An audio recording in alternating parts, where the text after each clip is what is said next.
You know that feeling when you need reassurance from a partner, a colleague? That feeling where there's this deep undercurrent of inadequacy, where you feel shifts and you brace for impact. Because I have been going through these motions, and this is completely related to my early childhood imprints of abandonment. And this isn't to say that I was physically abandoned. This is an emotional turmoil, an unprocessed grief that many of us live with, that are showing us the core wounds of why we feel jealous. We need reassurance. We do not feel safe. Silence is danger, right? And I'm learning this in real time.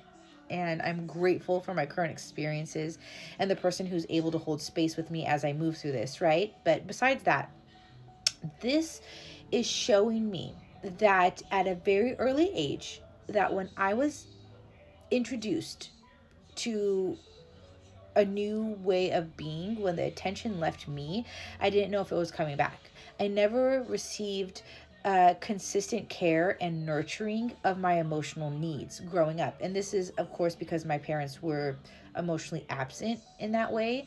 They were not intelligent to be able to read what their choices, how they behaved, their withdrawals, their silence, their own triggering, how it affected their children, right? So for many of us, this is going to resonate where we have this really, really deep, I want to call it a knot, right? There's like this energetic ball, usually in the heart center here, that is telling us that we are not important if we are not receiving attention, that we are not worthy of attention or love if we are not given the constant reassurance that we are, because we lacked that assurance.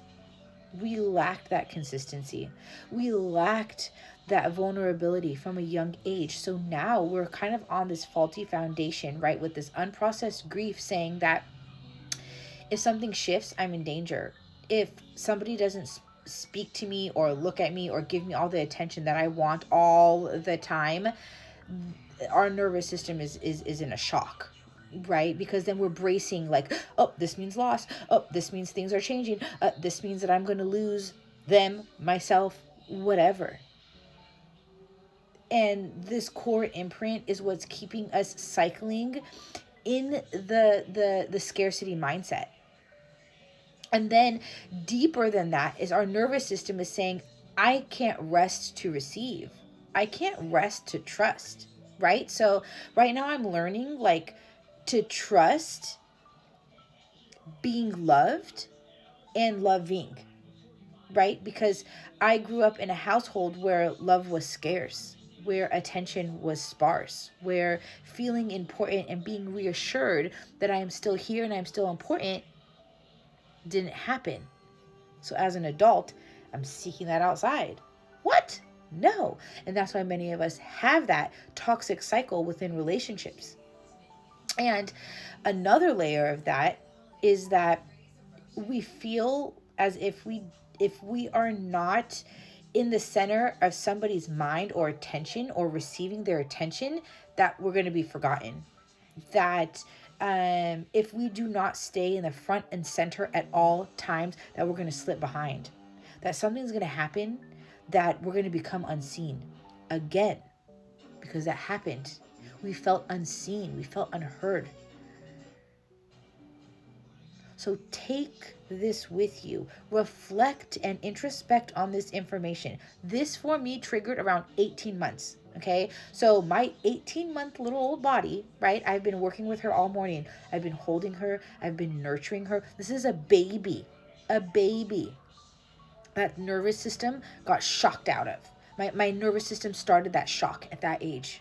Okay. And many of us don't remember anything from those times. It's a body that's holding on to that.